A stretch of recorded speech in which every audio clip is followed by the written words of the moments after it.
Basically about against the occupation of Kashmir by the Indian state, and I make it very apparent here, I am not from Kashmir, but I believe that what is happening in Kashmir is in an Indian occupation. Kashmir के नौजवान संघर्ष करो, तो कश्मीर की महिलाएं संघर्ष करो, तो अफजल की हत्या नहीं सहेंगे, कितने अफजल मारोगे,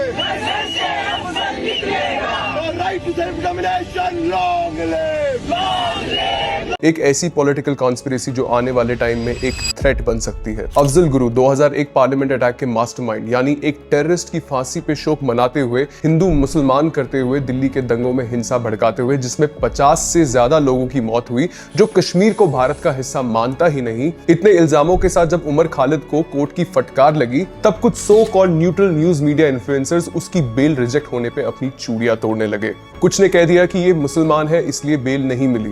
भाई शाहरुख जो गन लेके प्रोटेस्ट कर रहा था वो भी मुस्लिम था, बट उसे तो बेल मिल गई। तो फिर इस एजेंडा को चलाने के लिए कोर्ट की दलीलें दे दी गई कि भाई वेरियस जजमेंट्स में कोर्ट ने कहा है कि bail is rule, jail is exception. But judgement में तो कोर्ट ने ये भी कह दिया था कि अफजल गुरु को फांसी हो। तब ये क्यों जेएनयू में चिल्ला रहा था कि हम शर्मिंदा है, अफजल तेरे कातिल जिंदा है। संविधान खतरे में है बोलने वाले जो खुद उस शख्स को डिफेंड करने में लग जाते हैं जिसने खुद संविधान की धज्जियां उड़ाई, ये कह के कि India has illegally occupied Kashmir.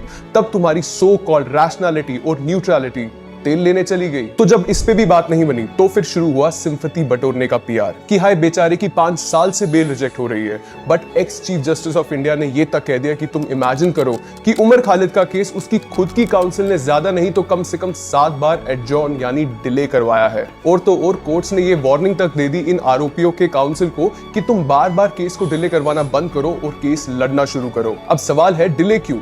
क्योंकि स्ट्रैटेजी सिंपल है, जब तक सरकार बदलती नहीं तब तक केस खींचते रहो, सिंपैथी कलेक्ट करो, क्योंकि अगर जेल से अभी छूट भी जाओ तो करोगे क्या? एक ही तो एजेंडा है, नॉर्थ ईस्ट को इंडिया से काटने की बात, मुस्लिम समाज को भड़काना, कश्मीर को इलीगल ऑक्यूपेशन ऑफ इंडिया कहना। इसलिए वेट करना ही बेहतर है। तब तक सिंपैथी बटोरो और फिर रिलीज होके अपना पॉलिटिकल करियर शुरू करो। अब सोचो कि ये क्या वाकई में एक इंसाफ की लड़ाई है या इनको पॉलिटिकल डोमेन में लॉन्च करने की तैयारी की जा रही है।